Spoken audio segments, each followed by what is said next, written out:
Palisade Radio is preparing to release an in-depth report on the fundamentals of uranium, including our top 3 picks for 2019. Sign up today at palisaderadio.com to be the first to receive our exclusive report. Welcome back to another episode of Palisade Radio. This is your host, Colin Cattell. We're back for part 8 of our 10-part uranium special. On the line with us today is favorite and returning guest, Rick Rule, to the program. Rick, thank you for coming back on the program. Pleasure being with you, Colin. Thank you. I did say that we are going to focus on uranium, but I think it's worth touching on the action in the market the last couple of weeks. As you know, Rick, there's been a few sell-off days in the Dow, definitely not indicative of a bear market. Now this thing has done this a few times in the last few years and has then come right back, but I found it very interesting to watch what gold has done, and as an extension of that, gold stocks. Do you care to comment? You know, I think it's too early to draw any conclusions, Colin. One of the things that I notice after, I'm embarrassed to say, 45 years in financial markets is that the price fluctuations that we're seeing on the Dow now in percentage terms over 45 years aren't aggressive fluctuations. I'm not suggesting that it is or is not a harbinger of things to come. But when people talk about 1,000 points on the Dow, I remember when the Dow index itself was below 1,000. One needs to put the numerator and the denominator in the context of each other. Certainly, I'm encouraged in the very near term by gold's performance relative to the major markets. But I don't think that 2 weeks worth of data is worth anything other than amusement, particularly. And I think a lot of people, investors in the gold space, are scared, thinking back to 2007, 2008, when the gold stocks fell very hard at the same time as the Dow fell. A bit of a different situation today with gold stocks already being historically low compared to the Dow and on several other metrics. Did the last couple weeks give you any kind of change of heart or confirmation on what you think could play out in a bear market for the Dow? No, I don't. I would like to reinforce the sense in your readers that gold stocks are stocks. And if we have a circumstance in the market where there's a liquidity crisis, all peripheral assets will fall. And that means that certainly, at least in the near term, all of the gold juniors and most of the gold intermediates will get waxed. If the gold price holds up, some of them will come back, but it's important to recognize that gold stocks are stocks and prepare yourself for volatility. Remember, Colin, that at least in the junior space of the market, which is what I suspect we're going to be talking about for the balance of your program, that if you merged every junior in the world into one company, Junior Explorco, that company would lose $2 billion a year. These are decidedly peripheral assets. You buy them because you can stomach the downside in hopes of making 10 or 20 times to the upside. But if you are speculating, remember that a circumstance in the market where the market goes down as a consequence of a liquidity crisis like 2008, those markets take no prisoners.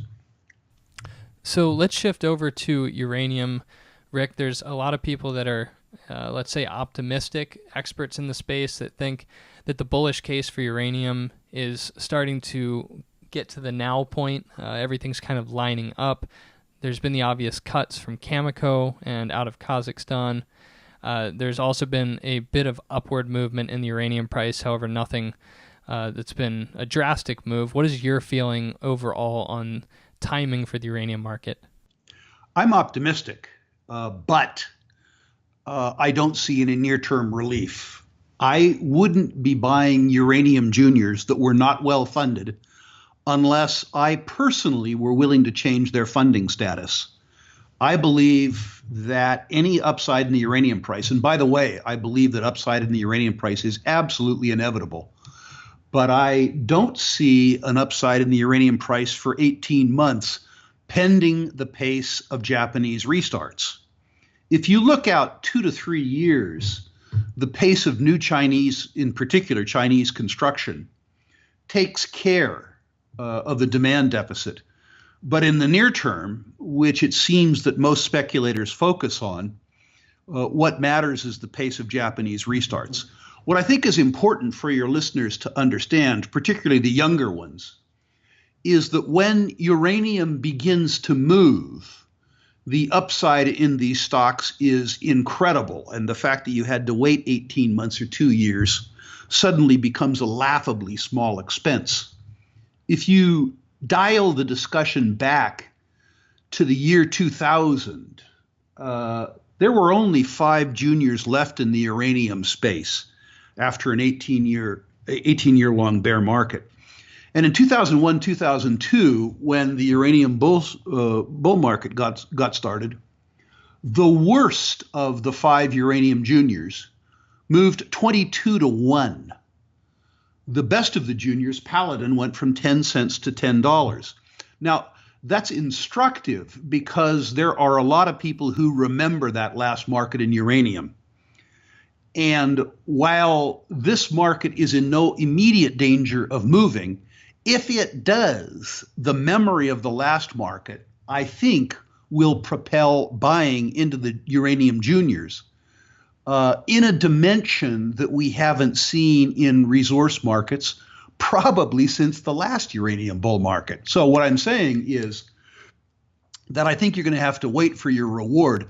But I also think if you're buying well-funded juniors with great people in place and great projects, remember I said well-funded, that your upside is so extraordinary that the fact that you have to wait is relevant only to you. Rick, the uranium market has been described as opaque. Mike Alkin, who we had on for part 1 and part 2 of this series, described it as the most opaque market he's ever observed. And you brought up the Japanese restarts being something very key to the uranium price moving. What do you see from looking in terms of Japanese, or I should say Japan's intention on starting more reactors up? I think that people not close to uranium would have trouble even finding how many reactors Japan has restarted. Boy, I wish I had something to say of value, Colin, because I'm a uranium bull, because I have a substantial amount of money in place. I've done my very best talking to Korea Electric, China General Nuclear, Tokyo Power, talking to everybody I could about the pace of Japanese restarts. And I have to say, working very hard at it for 12 months, I don't have any information worth imparting. Your guest who described the market as opaque understated the situation. Okay, fair enough. Well, that certainly confirms what Mike had said. Rick, you said at the bottom of the last market there was about 5 uranium companies. I don't think it's gotten to quite as slim a margin at this point, but maybe we're down to, say, 20 or 25 uranium companies. Is that fair? Yeah, I think that's a really good estimate of the uranium juniors. I don't think that there's 25 high-quality ones, but there's 25 who have managed to survive. Okay, so without picking names and saying there's about 25 of them out there, you used the term well-funded. Well-funded, how do you define that? Is that covering G&A for X amount of time and then covering something advanceable on a project? I would say that if you look at the company and their value proposition, even if their value proposition is holding their existing inventory, if they aren't self-funded, including maintaining the value proposition for 2 years, unless you are willing to fund them yourself, you can't own them. I think if the time frames that I have in mind, which is probably 18 months before we're into a good market, by the way, I'm making that 18 months up, I think that most of the uranium juniors will require fresh equity. And I myself am ready to stand in and fund a lot of them. But investors who don't either have my faith or my means need to buy companies that are already adequately funded. Rick, saying that maybe if you run that filter, 10 or 12 names kind of emerge in the uranium space that would fit that. What would you say to an investor that says, look, last time the worst one ran 20 times. Why don't I just buy a couple $1,000s of each one? Is there anything flawed with that concept? There may not be. It is probably better to try and buy the best of the best.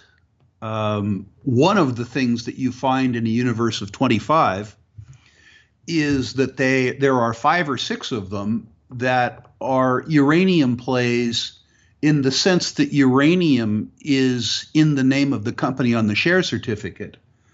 But unfortunately, they don't have any uranium.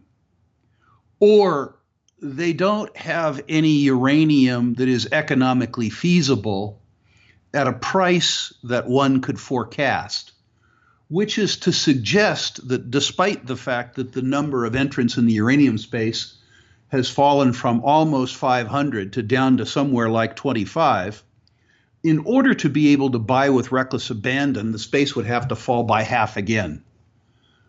I suspect that the results that you're going to get buying the best 5 or 6 or 7 are going to be extraordinary enough that you wouldn't want to cover the waterfront. And I would argue that putting half of the money that you spent in the space by buying equal dollar amounts of 25, with a sense that 12 are almost guaranteed losers, might not survive until the uranium price runs, is exposing yourself to undue risk. As you know, Rick, the vanadium price has been on quite a tear. In fact, it's been the best performing commodity of the last 2 years. Several of these uranium deposits, especially the sandstone-hosted uranium deposits in the U.S., are host to what would have been considered credits of vanadium a couple years ago. Some of these companies are now changing their name to reflect the vanadium values, and in fact the vanadium is worth more than the uranium now. We can of course kind of giggle about this because we've seen this happen before, but being that they are endowed with that vanadium. The backside of a hockey stick chart is just as steep as the front side. People's expectation of the future is set by their experience in the immediate past. So for some reason, the fact that the vanadium price has doubled makes it seem more attractive to people, when on an arithmetic basis, it's precisely half as attractive as it was before it doubled. You need to be very cautious in a thin market like vanadium. I remember when the story, years ago was around molybdenum. Remember, the molybdenum price tripled. And the consequence of that was that everybody that owned a copper porphyry put a molybdenum recovery cycle in place, and the price of molybdenum promptly went back to where it started. If you believe on study that your byproduct vanadium from your uranium deposit will be in the best cash cost quartile in the world, then you can assign some value to the vanadium. Otherwise, all it is part of a narrative in a stock trade. And if you are going to play the trading game, you have to believe that your journalistic skills, your ability to understand the value of a story that might not be true on a market narrative is good enough that you can outguess 10,000 other fools. If you are in the position of being one of those companies, you don't really have the choice of whether the vanadium is there or not. You, of course, have the choice of if you rebrand and talk about the vanadium. But as an investor, and having seen those companies pick up against uranium companies without vanadium, is that something that you are looking to stay away from because of that potential hockey stick on the other side? Certainly, were I an issuer and I could lower my cost of capital by changing my story, I would do it. As a check writer, the fact that company share prices have risen when I believe it might be 18 months before I get paid is a negative. As a capital provider, I prefer a high cost of capital because I'm a check writer. So for myself, if I am ambivalent about vanadium, which I am, the fact that my uranium resource has been repriced as a consequence of a public narrative around vanadium is a negative to me, not a positive. I understand perfectly from the point of view of the issuer that their job is to lower their cost of capital. Given that I'm providing that capital, of course, they and I operate at cross purposes, at least until my check cashes. Very well said. Let me ask you one final question here, and I'll try to pose it in the same way I did to Marin Katusa a few days ago because I was able to get an answer. I will not quote you on this, but everything that you know in the uranium market and remembering how high prices went last time, which I believe was about $140 per pound at the top of that hockey stick, do you see the potential with everything lining up that we could at some point reach that new high in this upcoming cycle or above it? I do. I don't want people to say that Rick Rule says that the price of uranium is going to $150. That's not what I'm saying. The cost of uranium relative to the cost of producing the finished product, which is electricity, is irrelevant. The truth is, for a big modern Chinese plant, they may use 1 million pounds a year. Currently, they're spending, say, $30 million a year on fuel on a plant that cost them $6 billion in capital expenditure. If the price of uranium doubled or tripled or quadrupled, it wouldn't make any difference at all to the finished price of power relative to amortizing a $6 billion plant.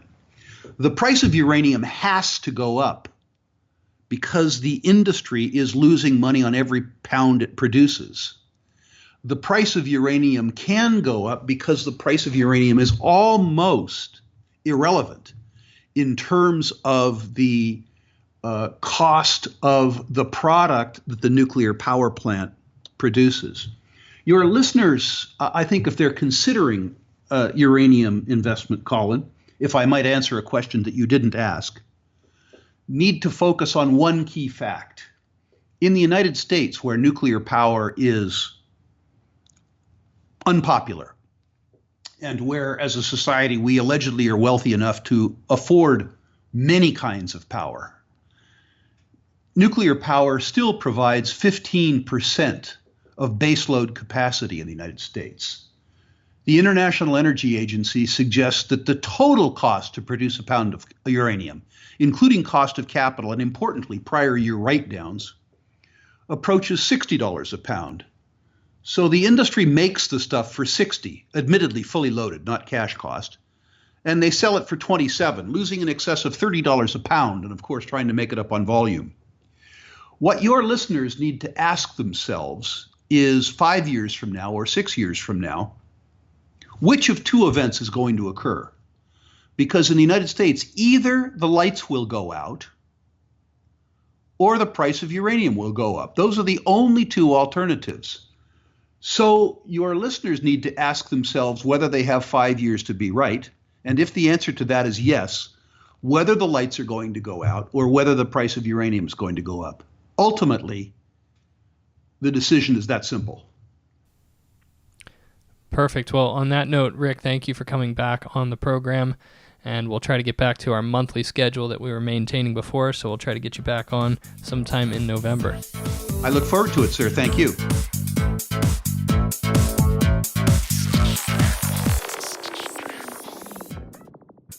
Think you understand the junior mining sector and you think that the participants in the mining sector, junior mining sector, are good people and kind people, hit the bid. How violent that term could be, it actually could be quite violent. It could be a rip-your-face-off uranium rally. And the world is always going to need raw materials. It's going to need copper and gold and nickel and so forth. Totally destabilized. Hey, Troll, did you hear what's going on in Yemen?